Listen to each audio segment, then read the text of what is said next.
ማን ነው ይሄን ሁሉ ያስታጠቀው? በማን መሳሪያ ነው የምንሞተው ያላችሁ እንደሆነ እና እኛ በሰጠነው 25000 ጫማ ድረስ መብረር የሚችለው DHC-5 ቡፋሎ ለማኮብኮቢያ 701 ሜትር እርዝመት ያለው ለጥ ያለ መንደርደሪያ ሲፈልግ ለማረፊያ ግን 257 ሜትሮች ብቻ በቂው እንደሆኑ ኤሮ ዳታቤዝ ላይ ያገኘነው መረጃ ያመለክታል።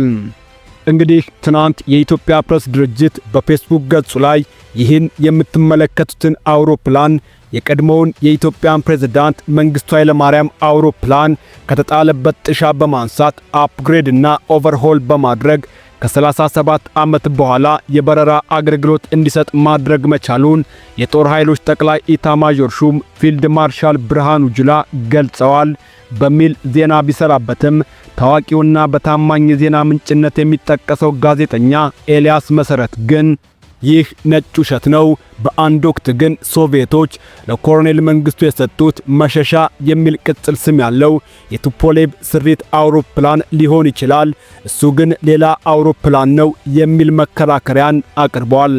ኢትዮጵያ ቼክም የሚከተለውን አስፍሯል። የቀድሞው የኢትዮጵያ ፕሬዝዳንት ኮሎኔል መንግስቱ ኃይለማርያም ይጠቀሙበት የነበረ ዳሽ 5 ቡፋሎ አውሮፕላን በአየር ኃይል የጥገና ሰራተኞች የጥገና ሥራ ተሰርቶለት ከ37 ዓመት በኋላ ለበረራ መብቃት መቻሉ በዛሬው ዕለት በመንግስት ሚዲያዎች በስፋት ተዘግቦ ነበር። እነዚህ ሚዲያዎች በዘገባቸው ላይ የቀድሞ ፕሬዝዳንት መንግስቱ ኃይለማርያም አውሮፕላን የሚል መረጃ ደጋግመው ሲጠቀሙ ታይተዋል። ይህም በበርካታ ሕዝብ ዘንድ ኮሎኔል መንግስቱ ራሳቸው ብቻ የሚበሩበት ፕሬዝዳንሻል አውሮፕላን ነበራቸው ማለት ነው የሚል ጥያቄን አጭሯል። በራሱ እየወረደ ሲያበቃ በመኪና መንገድ ላይ የሚሞት ሰው ነው የሚላክልን።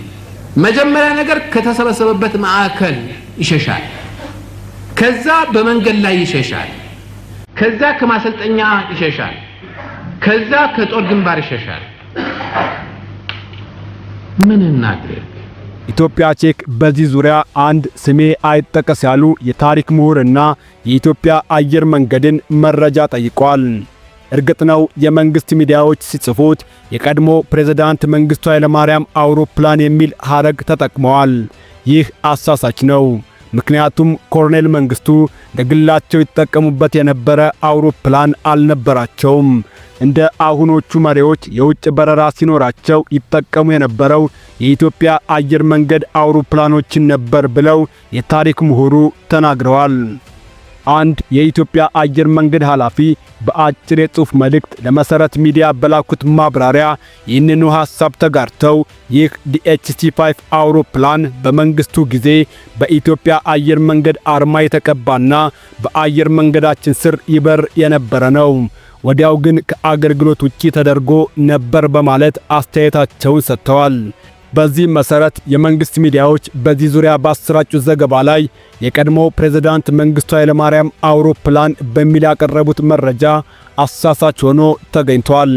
ከዚህ አቀራረብ ይልቅ የቀድሞ ፕሬዝዳንት ሲጠቀሙበት የነበረ ንብረትነቱ የኢትዮጵያ አየር መንገድ የነበረ አውሮፕላን ተብሎ ቢቀመጥ ትክክለኛ ነበር በማለት አስተያየታቸውን የቋጩት የታሪክ ምሁሩ ናቸው። ሰው እንደውም ይሄ ሆነ ገና ያልሆነውን ነገር ተሰበረ ሲሉ ሞተ እያለ ሲያበቃ ቅድም እንደተናገረ ይቅርታ ይደረግልኝ፣ አዲስ የኢትዮጵያ ባህል ነው፣ በፍጹም ይሆናል ብለን የማንገምተው ነገር ነው። ሱሪውን ያወለቃል ደግሞ የተያዘልህ ቡታንታው ማውለቁ ነው። ኤልያስ መሰረት መረጃው የተሳሳተ ለመሆኑ ማጠናከሪያ ሲሰጥም የሚከተለውን አጭር ታሪክ ይነግረናል። በአንድ ወቅት ሶቪየቶች ለኮሎኔል መንግስቱ መሸሻ የሚል ቅጽል ስም የነበረው የቱፖሌቭ ስሪት አውሮፕላን ሰጥተውት ነበር። ስለዚህም መሸሻ ስለተባለ የሶቪየት አውሮፕላን በቅርቡ የሰማሁትን ላካፍላችሁ። ሶቪየቶች ይህን አውሮፕላን ለኮሎኔል መንግስቱ ከሰጡ በኋላ ፕሬዝዳንቱ አልተጠቀሙበትም ነበር። ሙሉ ነጭ የተቀባውና ጭራው ላይ የኢትዮጵያ ባንዲራ ያለው መሸሻ ለበርካታ ዓመታት በቢሸፍቱ አየር ኃይል ግቢ ቆሞ ነዋሪዎች ያዩት ነበር።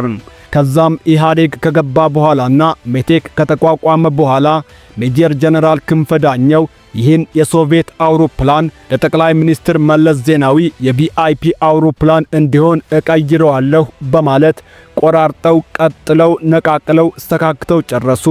ከዛ ለበረራ ብቁነት ምዝገባ ሲቪል አቪዬሽንን ሲጠይቁ ተቆጣጣሪዎቹ ይሄ ለበረራ ብቁ አይደለም ብለው ፍቃድ እንደተከለከሉና ከዛ በኋላም ቆሞ እንደቀረ ሰምቻለሁ በማለት ታሪኩን ይቋጫል። ውድ የፌርማታ ቤተሰቦች እንግዲህ እውነታው ያለው ማን ጋር እንደሆነ ለመረጃው እንተወውና ከ37 ዓመታት በኋላ ተጠግኖ በረራ ጀመረ ስለተባለው DHC-5 ቡፋሎ አውሮፕላን የምናውቀውን እናካፍላችሁ። እና ቅድም እንዳልኳችሁ እነሱ ከረኛ እስከ ምሁር ተነስተው ሲያበቁ ለኩ ዓላማቸው ተሰልፈው ሲያበቁ ይሄን ያደርጋሉ። ንቀውናል፣ ደፍረውናል፣ ብታምኑም ባታምኑም በቁም ሞተናል። ይህ የካናዳ ስሪት የሆነው የመጓጓዣ አውሮፕላን በወሳኝ ኩነት የተመዘገበው የልደት ስሙ ዘዲ ሃቪላንድ ካናዳ DHC-5 ቡፋሎ ሲባል አጠር አድርገው ሲጠሩት ደግሞ DHC-5 ቡፋሎ ይሉታል። 29.26 ሜትሮች አጠቃላይ ስፋት ያለው ክንፉንና 24.08 ሜትር ሽንጡን የሚሸከመው 8.73 ሜትር ቀውላላ ቁመናው ነው። 3133 የፈረስ ጉልበት በሚያመነጩት ሁለቱ T64 የጀነራል ኤሌክትሪክ ሞተሮቹ 298 ኪሎ ሜትሮችን በሰዓት መብረር የሚችለው ሁለት ፓይለቶችና አንድ አለቃ ያሉት ይህ አውሮፕላን በተጨማሪነትም 41 ወታደሮችን አሊያም ሰዎችን የመጫን አቅም አለው። 25000 ጫማ ድረስ መብረር የሚችለው DHC-5 ቡፋሎ ለማኮብኮቢያ 701 ሜትር እርዝመት ያለው ለጥ ያለ መንደርደሪያ ሲፈልግ ለማረፊያ ግን 257 ሜትሮች ብቻ በቂው እንደሆኑ ኤሮ ዳታቤዝ ላይ ያገኘነው መረጃ ያመለክታል። ብንጮህ ቀርቶ እኮ ቂጡን ብንወጋው እኮ የሚንቀሳቀሰው እኮ እየጠፋ ነው እኮ።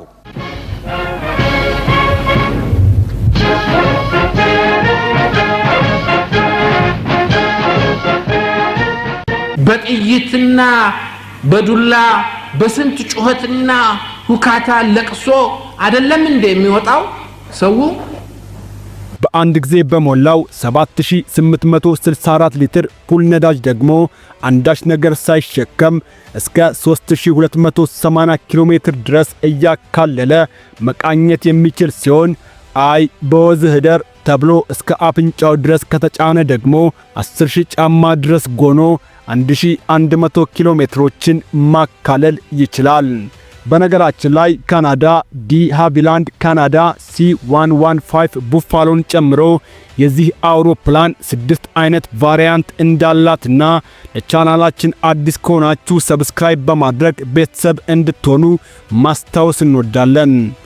ቸርንቆይ ደም መፋሰስ እንዲቆምና ሰላምም እንዲሰፍን በልዩ ልዩ ወገኖች የአገሪቱ ፕሬዝዳንት ከስልጣን መውረዳቸው እንደሚበጅ ታመነበት ስለሆነ ይህንኑ በማመዛዘን ፕሬዝዳንት መንግስቱ ኃይለማርያም በዛሬው ዕለት ከስልጣን ወርደው ከኢትዮጵያ ውጪ ሄደዋል። ፕሬዝዳንቱ ከስልጣን በመውረድ አገር ለቀው በመሄዳቸው የሪፑብሊኩ ምክትል ፕሬዝዳንት ሌፍተናንት ጀነራል ተስፋዬ ገብረኪዳን ተክተው ይሰራል።